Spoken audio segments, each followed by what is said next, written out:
जन सेवा क्लासेस में आप सभी प्यारे छात्रों का हार्दिक स्वागत है, अभिनंदन है, वंदन है। आप सभी Chhattisgarh Vyapam CGPSC sub inspector patwari अमीन जिसकी भी तैयारी कर रहे हैं उन सभी छात्रों को हार्दिक स्वागत है यहाँ। और जन सेवा क्लासेस की ओर से आप सभी के लिए निःशुल्क MCQ क्लासेस चलाया जा रहा है, जिसका आप अधिक से अधिक लाभ ले सकते हैं। आपकी परीक्षा 1 तारीख को होनी है, जिसके लिए MCQ बनाया जा रहा है। आप इसका एक बार परीक्षा दिलाने से पहले जरूर अध्ययन करेंगे, और अगर इसमें से अगर कोई क्वेश्चन अगर आपके सेट में फंस जाता है तो मेरी मेहनत सफल हो जाती है। तो इसी आशा और उम्मीद के साथ मैं अपना क्लास प्रारंभ करता हूं। गुरुत्वाकर्षण के सिद्धांत का प्रतिपादन किसने किया? A. Sir William Ramsay, B. Frederick Messer, सी.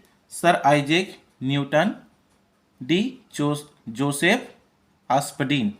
तो यहाँ पर जो गुरुत्वाकर्षण का जो सिद्धांत है वह सर आइजैक न्यूटन के द्वारा प्रतिपादित किया गया था। वायु की गति को मापा जाता है, दूसरा हमारा बैरोमीटर, हाइग्रोमीटर, एनहिलोमीटर और एनीमोमीटर। तो यहाँ पर वायु की जो गति है उसे हम एनेमोमीटर के द्वारा मापते हैं। तीसरा है वर्षा की बूंदें किसके कारण गोलाकार होती है? ए. वायु के घर्षण के कारण, दूसरा पृष्ठ तनाव, सी. आणविक आकर्षण, डी. पानी की श्यानता। जब मैं बोर्ड में क्लास लूंगा तो आप सभी को पृष्ठ तनाव, ये जितने भी टॉपिक हैं इन सभी का मैं एक्सप्लेन करूंगा। अभी केवल हम जल्द से जल्द परीक्षा की तैयारी, 8 दिन बचे हैं शेष लगभग, उसकी तैयारी के लिए रैपिड फायर तैयार किया गया है। तो वर्षा की जो बूंदें हैं वह आपका पृष्ठ तनाव के कारण होता है गोलाकार। जल में उपस्थित, चौथा, जल में उपस्थित हवा का बुलबुला कार्य करता है एक अवतल दर्पण, एक अवतल लेंस, एक उत्तल दर्पण और एक उत्तल लेंस। तो यहाँ पर हमारा जो हवा का बुलबुला है वह जल में एक अवतल लेंस की तरह कार्य करता है। मोटर कार के रेडिएटर का शीतलन उपक्रम सिद्धांत पर आधारित है। ये जितने भी क्वेश्चन हैं बहुत ही मोस्ट IMP क्वेश्चन है, इनका आप एक बार अध्ययन जरूर करेंगे। यह परीक्षाओं में आ चुका है। अब तक 2008 से लेकर अब तक की परीक्षाओं में यह लिया जा चुका है। मोटर कार के रेडिएटर का शीतलन उपक्रम सिद्धांत पर आधारित होता है। ए. संवहन, बी. विकिरण, सी. संचालन और डी. संचालन एवं विकिरण। तो यहाँ पर आपका संवहन के सिद्धांत पर यह आधारित होता है। एक सामान्य मनुष्य का तापमान होता है। यहाँ पर आप विशेष रूप से थोड़ा सा ध्यान देंगे इस क्वेश्चन में कि एक सामान्य मनुष्य का तापमान होता है। हमको पता है कि हमको फ़ारेनहाइट, सेल्सियस, ये सब में अलग अलग मापन की पद्धति होती है और हर किसी में अलग अलग प्रकार का उसका अंक होता है। तो आप विशेष रूप से ध्यान देंगे, कहीं आप देखते ही आंसर को 98.6 में ना लगा दें, है ना। आप थोड़ा ध्यान रखेंगे, फ़ारेनहाइट और सेल्सियस में बहुत ही ज़्यादा अंतर होता है। तो यहाँ पर आप आंसर का चुनाव अच्छे से पढ़ने के पश्चात ही करेंगे। तो यहाँ पर एक सामान्य मनुष्य का जो तापमान होता है वह हमारा 36.9 सेल्सियस होता है, क्योंकि यहाँ पर सेल्सियस के रूप में पूछा गया है। तो आपको ध्यान देना है कि फ़ारेनहाइट में पूछा गया है या सेल्सियस, किस मापन की पद्धति पे इसको पूछा गया है। प्रकाश का जो रंग है वह निर्भर करता है तरंग दैर्ध्य पर, आवृत्ति पर, तीव्रता पर, उक्त में से कोई भी नहीं। तो जो प्रकाश का जो रंग है वह आपके तरंग दैर्ध्य पर निर्भर करता है।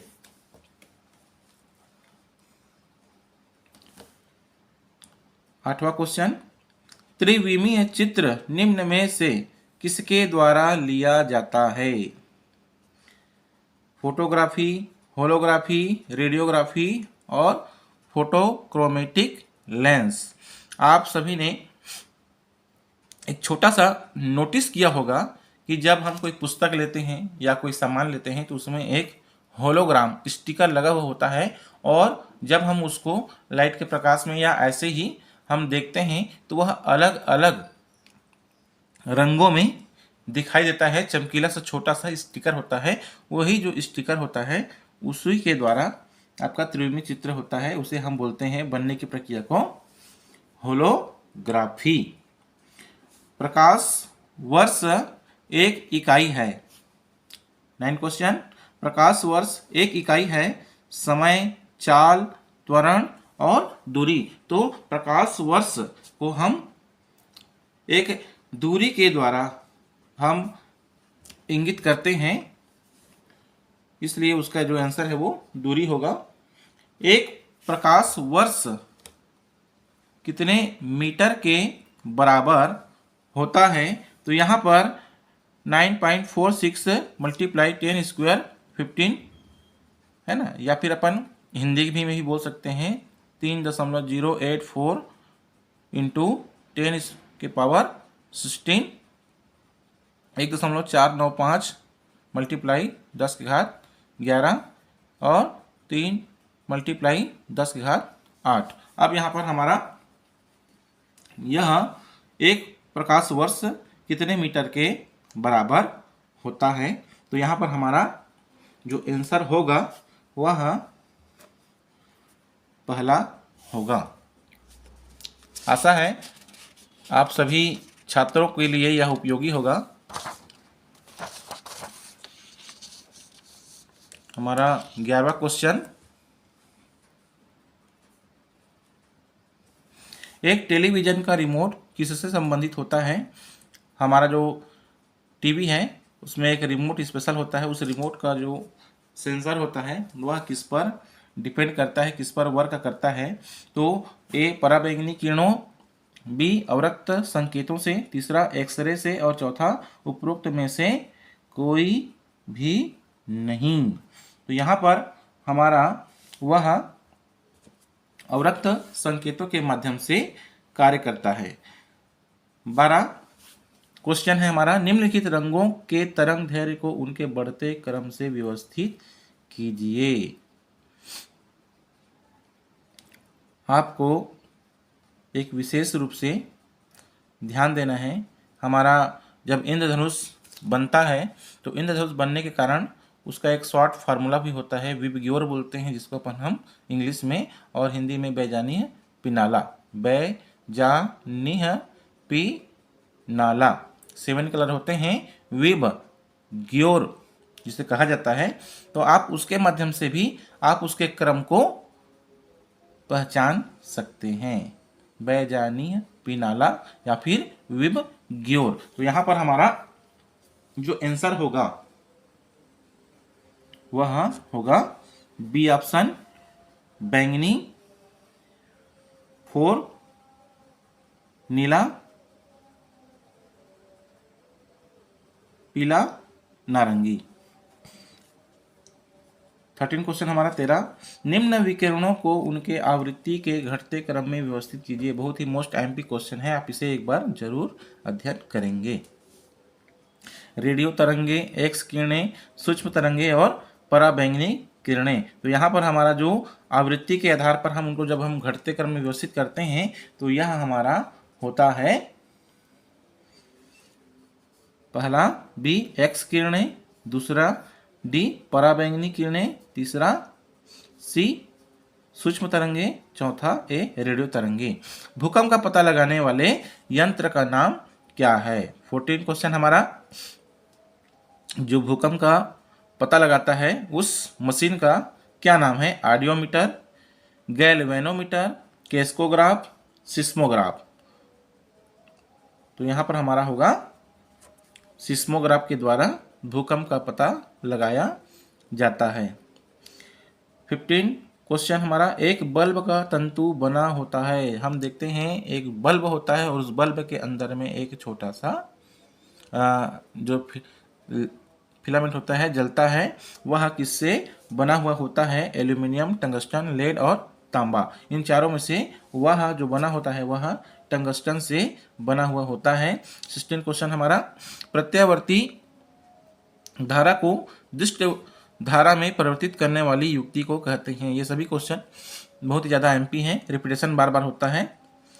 ट्रांसफार्मर, इन्वर्टर, रेक्टिफायर और ट्रांसमीटर। तो यहाँ पर हमारा 16 का आंसर होगा रेक्टिफायर। 17 विद्युत धारा उत्पन्न करने वाले उपकरण को कहते हैं। जो विद्युत धारा उत्पन्न करता है उस उपकरण को हम कहते हैं गैल्वेनोमीटर, मीटर, मोटर, जनरेटर। तो हम सभी को पता है लाइट गोल हो जाता है, उस कंडीशन में हम जनरेटर के माध्यम से विद्युत उत्पन्न करते हैं। 18 क्वेश्चन हमारा, माइकल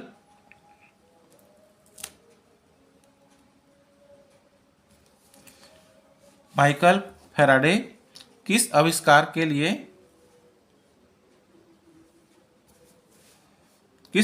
लिए जाने जाते हैं?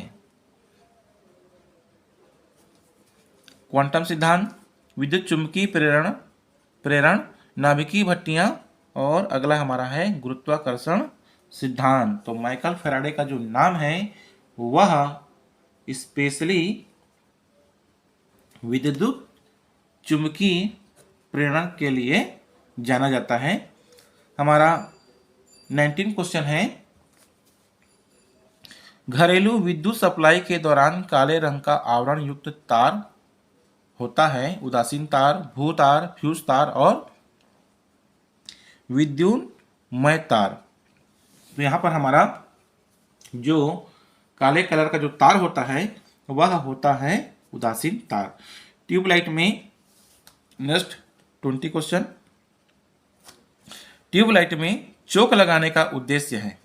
हम ट्यूबलाइट में चोक लगाते हैं तो उसका क्या उद्देश्य होता है?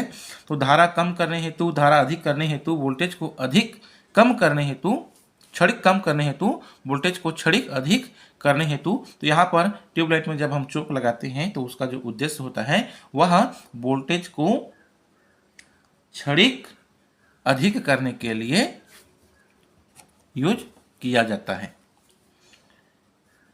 21 क्वेश्चन, अल्फा कणों की खोज किसने की? Ernest Rutherford, Edward Teller, Michael Faraday, Wilhelm K Roentgen.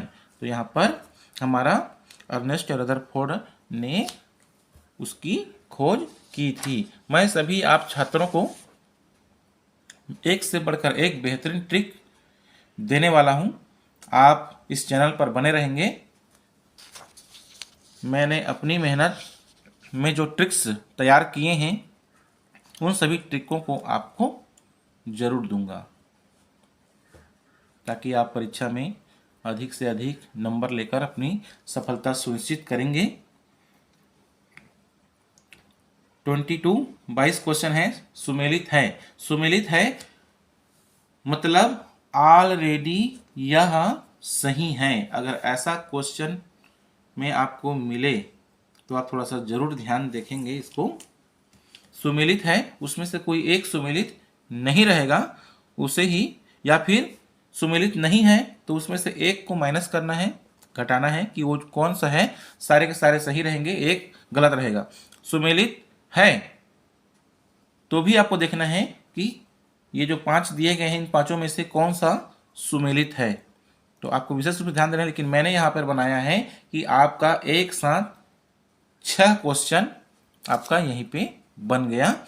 यह जो सुमेलित है करके मैं लिखा हूं इसमें जिसको मैंने लिखा है लेक्सिकोग्राफी, यह शब्दकोश का संकलन करने का काम आता है। यह बिल्कुल सही है। फिलोलॉजी भाषा शास्त्र का अध्ययन, ऑर्निथोलॉजी पक्षियों का अध्ययन, कॉस्मोलॉजी ब्रह्मांड का अध्ययन, अंकोलॉजी कैंसर का अध्ययन, एंथ्रोलॉजी पुष्पों का अध्ययन, और एक और है न्यूमिस्मेटिक्स सिक्कों का अध्ययन। इसे आप जरूर याद करके रखेंगे। 23वां, नाइट्रोजन स्थिरीकरण करने वाला जीवाणु है? क्लस्ट्रीडियम, राइजोबियम, एजेटोबैक्टर या उपयुक्त सभी? तो यहाँ पर नाइट्रोजन स्थिरीकरण करने वाला जो जीवाणु है वे इसमें सभी हैं। डेंगू निम्नलिखित में मुख्यतः किससे फैलता है? डेंगू जो बीमारी है वह इनमें से किसके द्वारा फैलता है? Aedes aegypti, Aedes vexans, Aedes cinereus, Aedes cantator. इन चारों में से आपका पहला वाला सही है। आप एक बार देखेंगे आपको आसानी से याद हो जाएगा कम से कम समय में। ट्रिपल एंटीजन बच्चों को निम्न रोगों हेतु दिया जाता है। 25वां क्वेश्चन हमारा, डिप्थीरिया, काली खांसी या धनु रोग।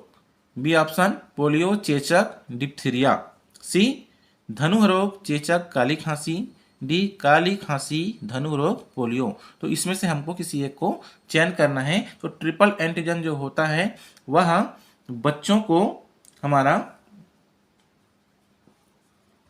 डिप्थीरिया, काली खांसी और धनु रोग में दिया जाता है। एक समय में बर्ड फ्लू आया हुआ था जो बहुत भयंकर रहा। बर्ड फ्लू रोग का कारक है। बर्ड फ्लू किसके कारण हुआ था? एक्टिनोमाइसिटीज, कवक, विषाणु या जीवाणु। तो यहाँ पर आप ध्यान देंगे कि यह जो है विषाणु वायरस के कारण हुआ था। मिनी माता रोग किससे संबंधित है? हमारा 27वां क्वेश्चन है कि मिनी माता रोग, छत्तीसगढ़ में मिनी माता वैसे भी बहुत फेमस है। आपका छत्तीसगढ़ जब आप पढ़ेंगे तो उसमें आपने यह नाम सुना होगा।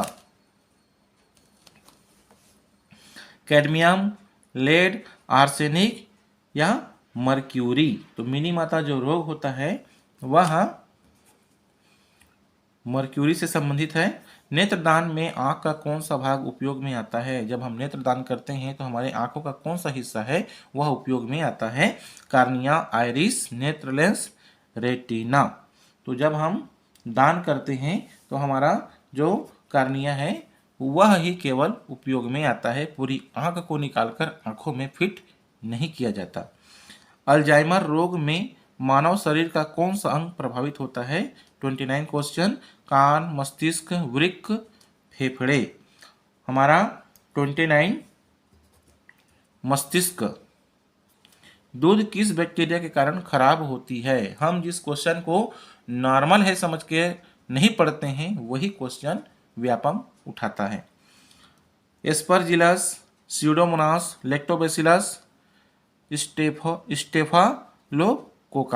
तो यहाँ पर जो दूध है हम देखते हैं और जब वह खराब होता है तो दही के रूप में परिवर्तित हो जाता है। और इसे हम बचपन से ही पढ़ते हुए आ रहे हैं कि लैक्टोबैसिलस नामक जो जीवाणु होता है उसके कारण जो दूध है वह दही में परिवर्तित होता है। अगला हमारा क्वेश्चन, एलिसा रोग किस रोग से संबंधित है? Dengue, AIDS, cancer, swine flu. तो यहाँ पर हमारा जो एलिसा है, एलिसा नाम ही इतना फेमस है और यह एड्स के लिए रोग के से संबंधित होता है। जब किसी व्यक्ति को एड्स की संभावना होती है या लक्षण प्रतीत होते हैं तब उसके लिए एलिसा टेस्ट किया जाता है। सिकल सेल रोग किससे संबंधित है? लाल रक्त कोशिकाएं, हृदय, फेफड़े, यकृत। तो यहाँ पर हमारा जो सिकल सेल जो रोग होता है वह हमारा लाल रक्त कोशिकाओं से संबंधित होता है। 33 रक्त के जमने में कौन सी विटामिन महत्वपूर्ण भूमिका निभाता है, अदा करती है? यह बेहतरीन क्वेश्चन है। आज तक सीजी व्यापम में हमेशा ही पूछा जाता है। तो रक्त का थक्का जमने में मैं इसका ट्रिक आप लोग सभी को दे दूंगा। जस्ट अगले वीडियो में जब साइंस का बनाऊंगा तब आप सभी को यह देने का प्रयास करूंगा। विटामिन डी, विटामिन के, विटामिन ई, विटामिन बी। तो यहाँ पर हमारा विटामिन के जो है रक्त का थक्का जमने में महत्वपूर्ण भूमिका अदा करता है। कोलेजन क्या है? लिपिड, कार्बोहाइड्रेट, लिपोप्रोटीन, तंतुमय प्रोटीन। तो जो हमारा जो कोलेजन है वह एक तंतुमय प्रोटीन है। इंसुलिन हार्मोन है। एक वसीय अम्ल 35 क्वेश्चन, एक स्टीयरॉल, एक पेप्टाइड या एक ग्लाइकोलिपिड। तो यहाँ पर हमारा जो इंसुलिन जो हार्मोन है वह एक पेप्टाइड होता है। 36 लगभग सारे के सारे क्वेश्चन मैंने जितने भी इसमें टेस्ट सीरीज में लिए हैं, मतलब इस एमसीक्यू में लिए हैं, वह सारे के सारे क्वेश्चन 2008 से लेके अब तक के परीक्षाओं में आ चुके हैं। तो आप विशेष रूप से इसका एक बार रिपीटेशन जरूर करके जाएंगे। वह एकमात्र अंग कौन सा है जो कोई हिस्सा अलग कर दिए जाने पर स्वयं का पुनर्जनन कर सकता है? हमारे शरीर का ऐसा कौन सा भाग है, कौन सा हिस्सा है जो अगर अलग कर भी दिया जाए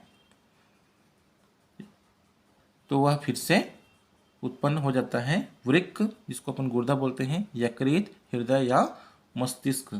तो हमको भी थोड़ा सा लॉजिकल सोचना पड़ेगा कि मस्तिष्क को अगर हम अलग कर दें तो क्या हम जीवित रह सकते हैं?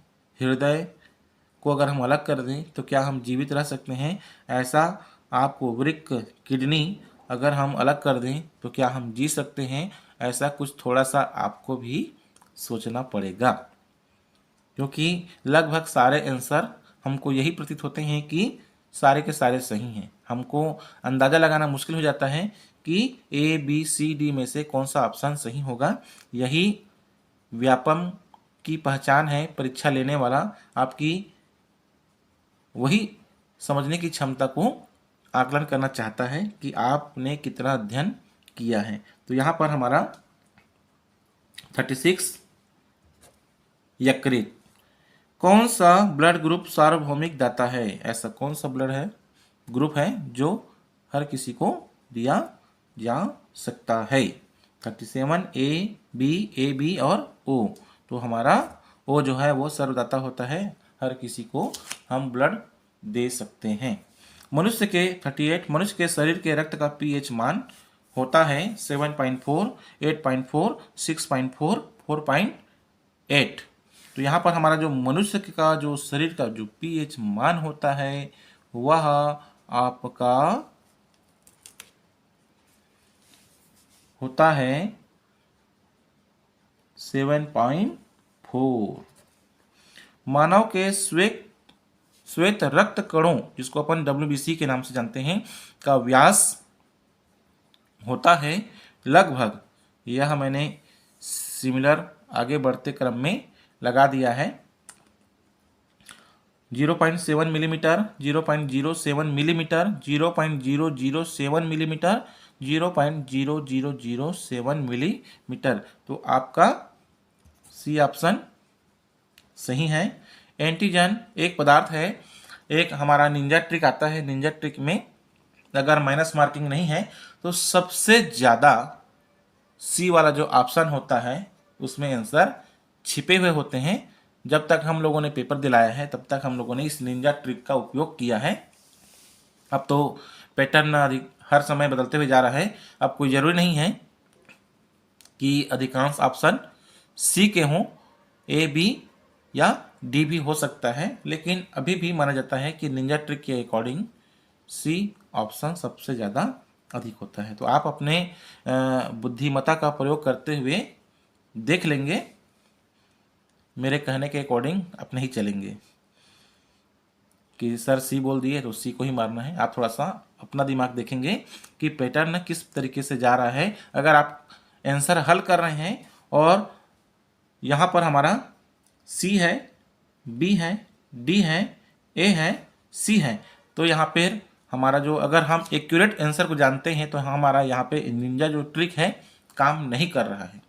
अगर हमारा आंसर सी बी सी सी ऐसा पैटर्न में घूमते हुए आता कि अधिकांशतः सी में लग रहा है या बी में लग रहा है, तब हमारी प्राथमिकता है कि हम जो सबसे ज़्यादा लग रहा है उसे हम लगा सकते हैं अपने विवेक के ऊपर काम करके, क्योंकि परीक्षा आपकी है, आपको गोला लगाना है। मैं केवल एक मार्गदर्शक के रूप में आपको सहयोग प्रदान कर रहा हूँ और आप अपनी बुद्धि का सटीक उपयोग करेंगे जब भी आप कोई भी टिक लगाते हैं या गोला करते हैं। जब भी आप गोला करेंगे तो उसकी एक स्पेशल सा 4 गोला है, उन चारों गोलों में से ये हमारा ए बी सी या डी दिया है हमारा 4 ऑप्शन, तो उसमें से जो भी ऑप्शन अगर आपको सही लगता है, एंटीजन एक पदार्थ है जो विषरोधी के रूप में प्रयोग होता है, प्रतिरोधक क्षमता को त्वरित करता है, नुकसानदेह बैक्टीरिया को नष्ट करता है, शरीर के तापक्रम को कम करता है। अगर आपको इसका आंसर सटीक पता है तो आप केवल एक ही बार पेन का प्रयोग करेंगे और सीधा ऑप्शन अगर बी है हमारा तो आप केवल बी में जाकर ही गोला लगाएंगे और इसे इस तरह से पूर्ण रूप से गोला लगाएंगे। कहीं ऐसा ना हो कि आपने जो गोला लगाया है ऐसा कहीं पे आधा अधूरा छोड़ दिया है। हमको बाहर भी नहीं जाना है और अंदर पूरा काला या नीला पेन का प्रयोग करके आपको करना है।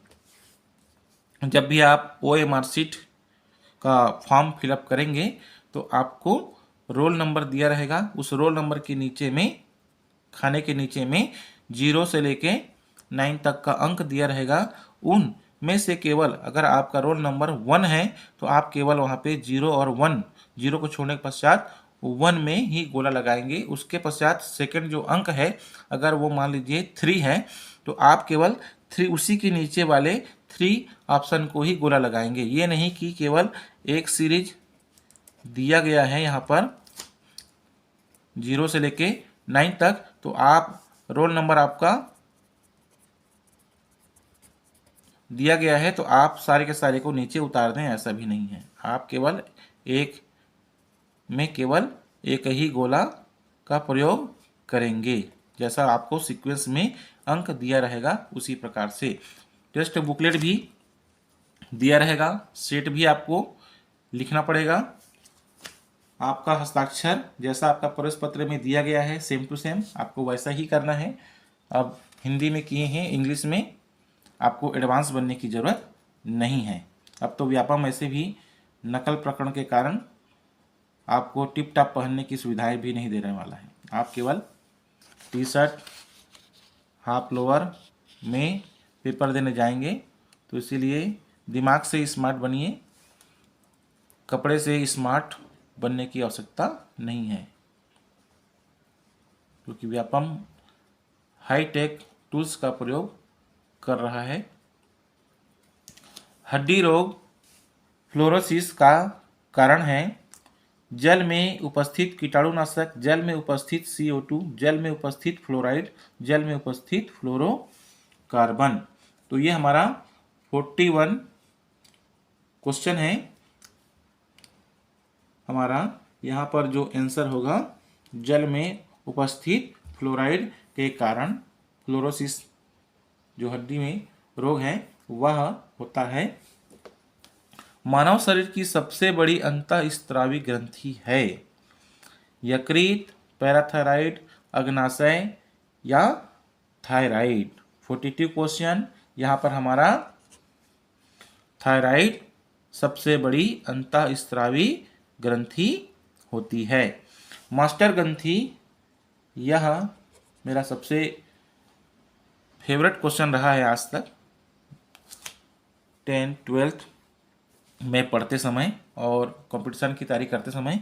यह क्वेश्चन मेरे सेट में लगभग अधिकतर बार फंसा हुआ है।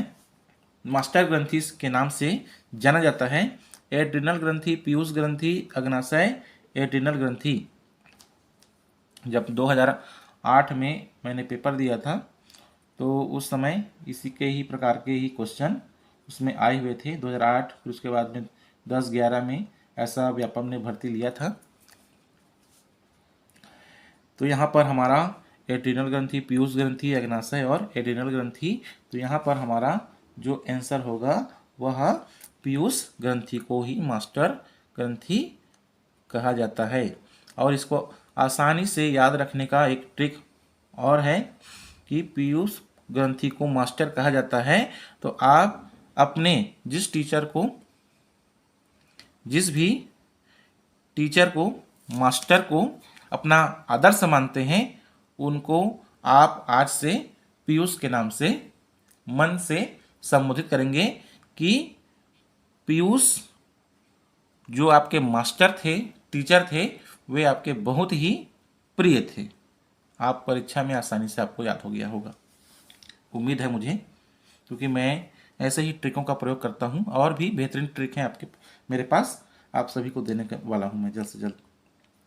आनुवंशिक के नियम के आविष्कारक हैं आपका 44 क्वेश्चन, जे सीबोस, Charles Darwin, Gregor John Mendel और आपका मेंडलीफ।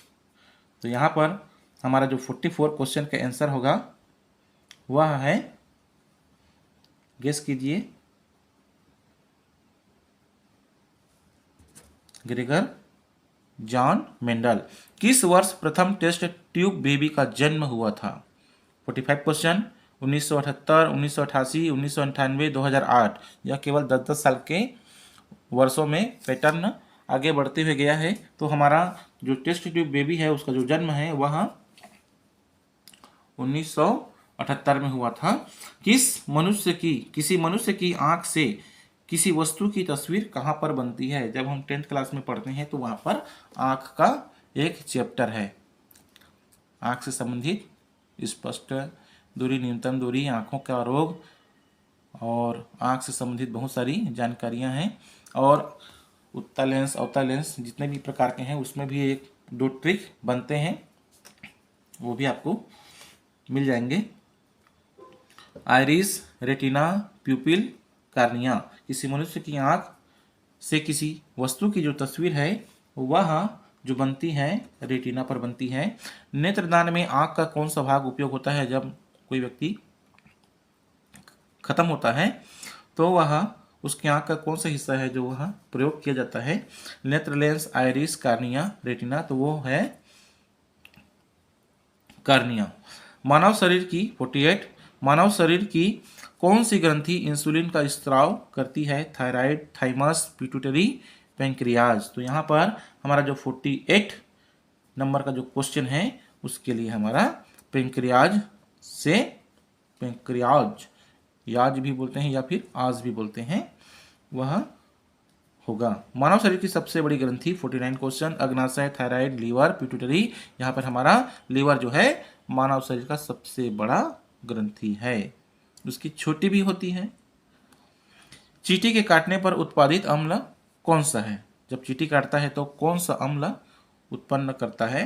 फार्मिक अम्ल, टार्टरिक अम्ल, मैलिक अम्ल, फोलिक अम्ल। इसका और भी बेहतरीन ट्रिक है, जस्ट अगले वीडियो का आप इंतजार कीजिएगा, आपको सारे के सारे ट्रिक धीरे धीरे मैं विषयवार देते जाऊंगा। इतिहास, भूगोल से लेकर अर्थशास्त्र, हर विषय का आपको ट्रिक एमपी बना के दूंगा। हमारा यहाँ पर फार्मिक अम्ल, 1 ग्राम वसा में कितनी ऊर्जा पाई जाती है? वैसे तो मैंने 50 का बनाया था, लेकिन स्पेस होने के कारण आपके लिए 52 क्वेश्चन का मैंने इसमें समावेश कर दिया है। 1 ग्राम वसा में कितनी ऊर्जा पाई जाती है?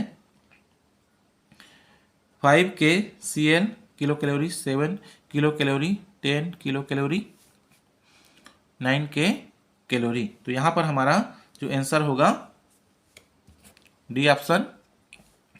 सफेद फेफड़े के कैंसर का कारण होता है एस्बेस्टस, कागज, सिलिका, टेक्सटाइल। तो यहाँ पर हमारा जो टेक्सटाइल का जो काम होता है वहाँ पर काम करने वाले लोगों को सफेद फेफड़े का कैंसर का रोग होता है। आशा है आप सभी प्यारे छात्रों को जो अभी वर्तमान में CG TET sub inspector CGPSC में अध्ययन में लगे हुए हैं, उन सभी छात्रों के लिए यह जो एमसीक्यू है वह उपयोगी होगा, ऐसी आशा मैं करता हूं और प्रार्थना करूंगा कि मेरे बनाए हुए इस एमसीक्यू से अधिक क्वेश्चन आपके सेट में फंस जाए, ताकि आप एक सफलता की नई उड़ान प्राप्त कर सकें। एक क्वेश्चन भी अगर माइनस होता है, गलत करते हैं हम, तो हम कई हजार लोगों के नीचे आ जाते हैं पॉइंट पॉइंट में। अगर हमारा एक क्वेश्चन भी अगर सही हो जाता है तो हम कई हजार लोगों से ऊपर आ जाते हैं। जब हम 2008 शिक्षक भर्ती दिलाए थे तो उस समय हम लोगों ने यही समस्या का सामना किया था। एक एक अंक पॉइंट टू पॉइंट हमारा रिजल्ट जारी हुआ था, और जब मैंने देखा रिजल्ट तो मैं कई लोगों के आसपास से 200 लोगों के आसपास आगे पीछे भटकता रह गया।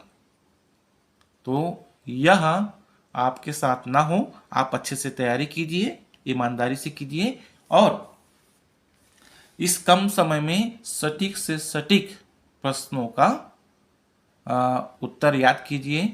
और कुछ नया याद करने की आपको ज़रूरत नहीं है।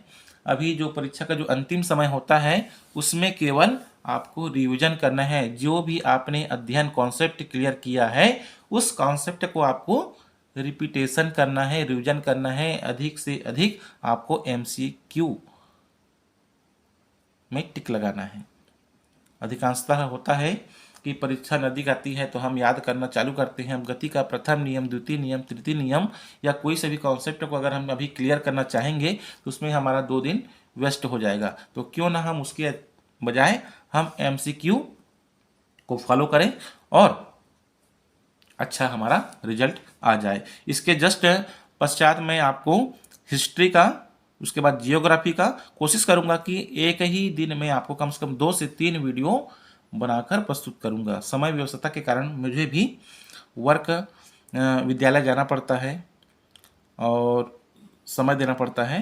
फिर भी मैं आप लोगों के लिए कोशिश करूंगा और बहुत ही जल्द आप लोगों के लिए मैं ब्लैक बोर्ड में क्लासेस शुरू करने वाला हूं। उसमें आपको एक से बढ़कर एक बेहतरीन ट्रिक का नज़ारा भी आपको देखने को मिलेगा। जो मैंने अपने फाइल में बना कर रखा है वह मेरी एक अनमोल धरोहर है, जो मैंने 2008 से लेके आज 2026 तक मेहनत करके बनाए हैं। कुछ मार्केट से मिल गए हैं, कुछ का मैंने खुद ही आविष्कार किया है। तो आशा है एक वीडियो मैं आपको जल्द से जल्द दे ही दूँ।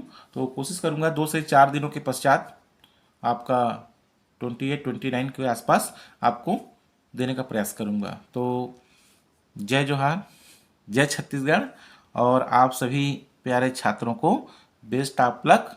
आप सफलता के सोपानों को प्राप्त करें और जल्द से जल्द हमारे इस शिक्षक ग्रुप में शामिल हो, ऐसी आशा के साथ मैं यह वीडियो समाप्त करता हूं। धन्यवाद। और पसंद आने पर लाइक, सब्सक्राइब, बेल आइकॉन दबा के रखेंगे। ज़रूरतमंद बच्चों तक इसे पहुंचाने का प्रयास करेंगे। आप सभी से निवेदन है ताकि अधिक से अधिक बच्चों को इसका लाभ मिल सके। तो बेल आइकॉन दबा के रखेंगे ताकि मेरा जो नेक्स्ट वीडियो है आपको जल्द से जल्द नोटिफिकेशन में प्राप्त हो सके। तो जन सेवा क्लासेस आप सभी के लिए पूर्णतः निःशुल्क है और थैंक यू।